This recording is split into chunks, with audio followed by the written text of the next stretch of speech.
let's get into the pigeon stretch.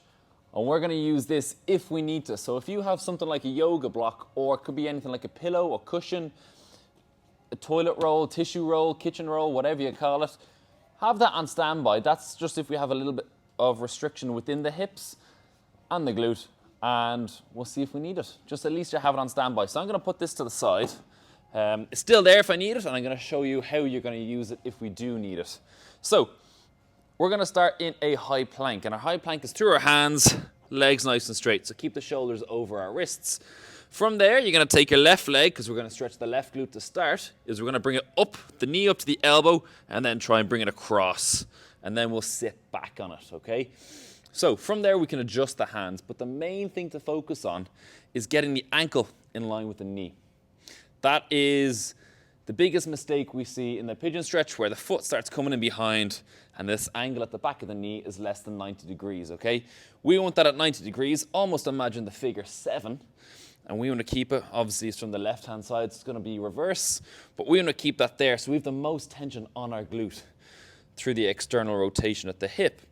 And we can manipulate that by dropping our hips down a little bit lower, scooching that back knee a little bit further back, and now the stretch intensifies from here.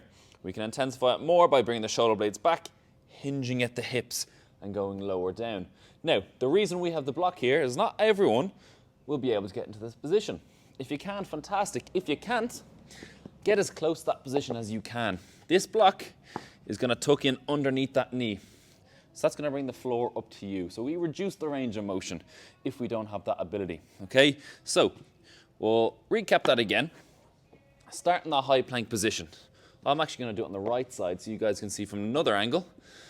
I'm going to put that block slightly inwards, okay? So from there, foot up and across, exaggerate it if we have to. Even take that outside hand off, put the leg out there, and then drop the knee down on that one. Now, getting into that position is not easy, okay? So I will cover another way of doing it, but from there you can see it's a little bit easier to get to this position than it is that position, okay? We just need that extra range of motion through the hip.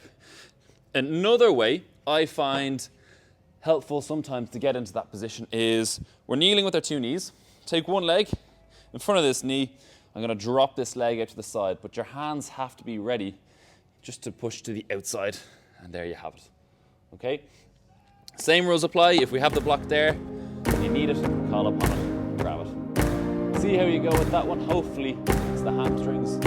It is not supposed to hit the hamstrings. It's supposed